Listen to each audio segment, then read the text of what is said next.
조갑제 TV 시청자 여러분 안녕하십니까? 2021년 1월 22일 오후 5시 15분입니다. 유시민 노무현 재단 이사장이 과거에 한 발언을 사과를 했습니다.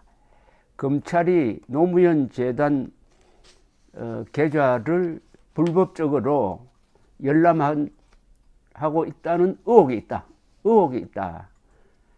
라는 문제를 제기를 했는데 그와 관련해 가지고 고발을 당하기도 했습니다. 오늘 상당히 화끈하게 사과하는 글을 올렸습니다.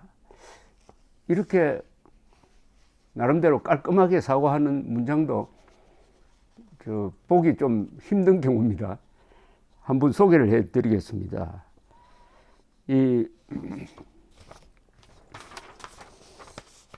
조금 긴데 제가 읽어 드리겠습니다.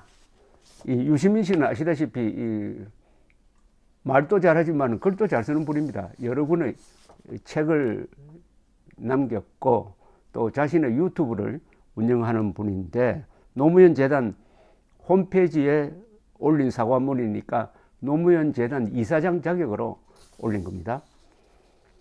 2019년 12월 24일 저는 유시민입니다.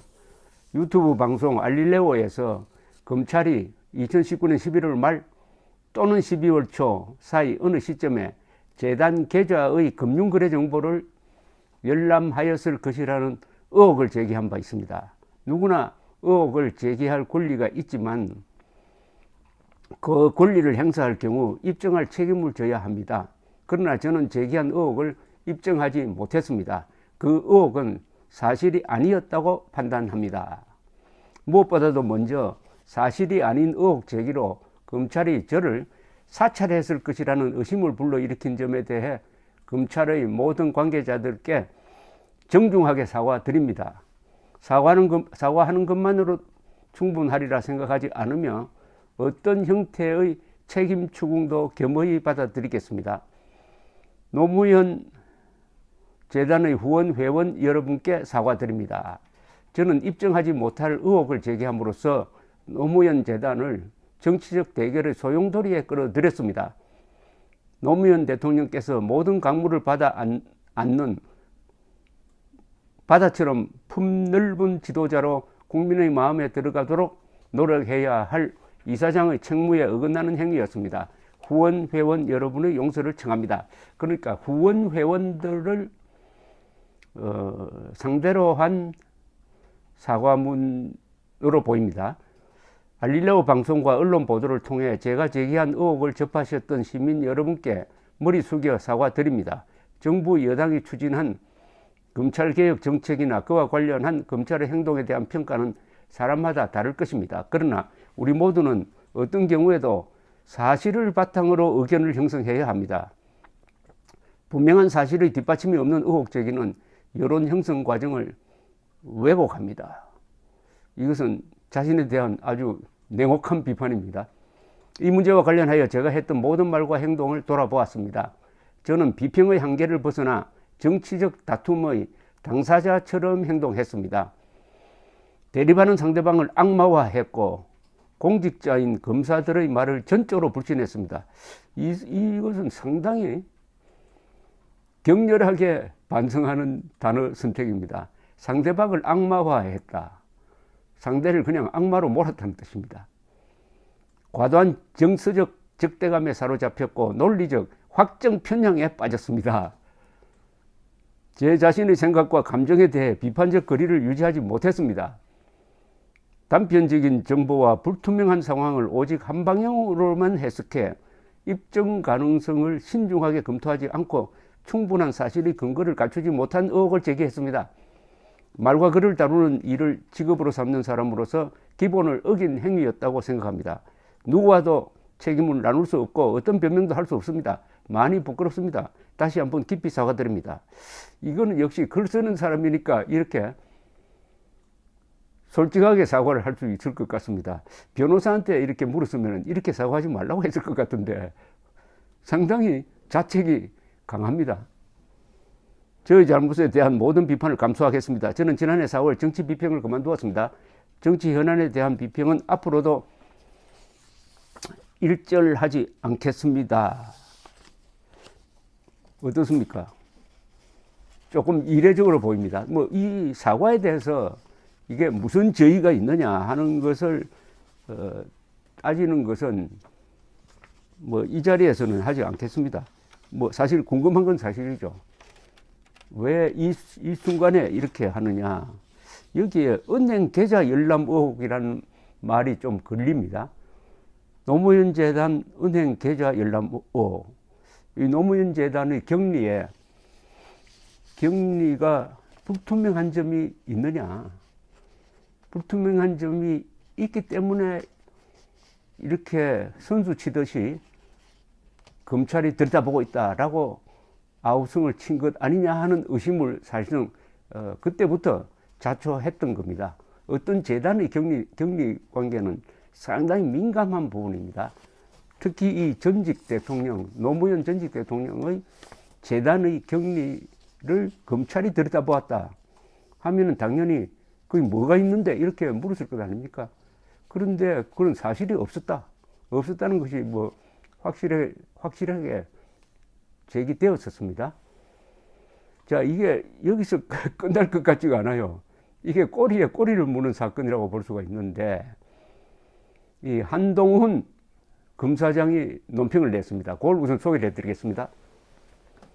한동훈 검사장은 좀 아주 냉정한, 한동훈 검사장은 조국 수사를 이렇게 지휘했다가 나중에 저 한직으로 밀려났다가 또 이른바 채널 A 기자와 손을 잡고 노무현이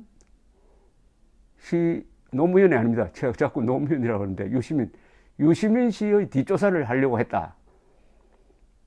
그것이 말하자면 채널 A 한동훈 검은 유착 사건으로 둔갑해가지고 이 정권 측에서 그걸 수사를 하라고 압박을 하니까 윤석열 총장이 이것은 신중을 기해야 된다는 자세를 취하니까 여기에 추미애 법무장관이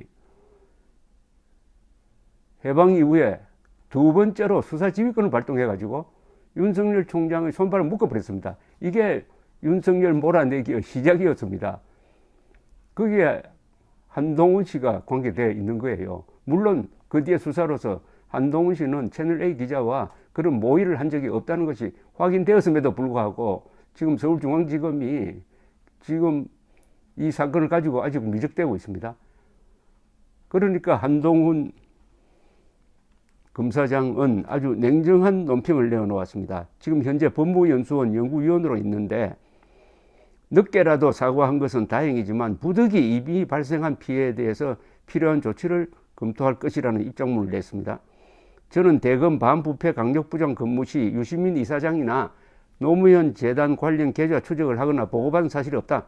여러 차례 사실을 밝혔음에도 유 이사장은 지난 1년간 저를 특정한 거짓운동을 반복했고 저와 유 이사장 거짓말을 믿은 국민들도 큰 피해를 당했다. 작년 7월 24일 유 이사장은 저에 대한 채널A 사건 수사심의 당일 아침에 맞춰서 방송에 출연해가지고 저를 특정하여 구체적인 거짓말까지 했다. 유시민 이사장이 한동훈 이름과 시기까지 특정하여 방송에 공개하니 사실이겠지 라고 대중을 선동하고 저의 수사심의에 불리하게 영향을 주겠다는 의도였을 것이다 라고 했습니다. 이 수사심의위원회는 한동훈은 혐의가 없다. 한동훈에 대한 수사는 해서는 안 된다는 판단을 내렸던 그 심의위원회입니다. 한 검사장은 유 이사장은 그런 구체적인 거짓말을 한 근거가 무엇인지 누가 허위 정보를 정복했는지 밝혀야 한다. 유 이사장이 늦게라도 사과한 것은 다행이지만 부득이 이미 발생한 피해에 대해 필요한 조치를 검토할 것이다 라고 했으니까 이 사과문으로 사태가 깔끔하게 끝날 것 같지는 않습니다. 여하튼 아주 최근에 있었던 이런 진실 공방에서 이렇게 어떻게 보면 화끈하게 전면적으로 사과한 예는 없었으므로 또 다른 의혹을 불러일으킬 가능성이 있습니다. 사람들이 다 의심하기를 좋아하니까 왜 이렇게 느닷없이 화끈하게 전례 없이 사과를 하느냐, 그 이유가 뭐냐, 이렇게 또 추궁하는 것도 이게 인지상정인데, 어쨌든 한국 사회에서 거짓말을 해놓고 딱 잡아떼고 모르겠다고 하는 사람들이 참 많습니다. 그나마 유시민 씨가 글 쓰는 사람의 양심으로서 사과한다는 뉘앙스를 여기 남겼습니다. 그 사람이 처한 위치가 좌든 중도든 우파든 필요 없습니다. 진실에는 합의가 돼야 됩니다. 사실로 받아들여야 그 뒤에 토론이 가능합니다. 요사이 트럼프 맹종자들이 트럼프가 대통령 선거에서 억울하게 졌다고 해가지고 지난 2달 동안 선동했는데, 그 사람들도 이 유시민 씨처럼 언젠가가 아니라 빨리 한번 화끈한 사과문을 발표해 줄 수는 없을까 하는 생각까지 하게 됩니다. 감사합니다.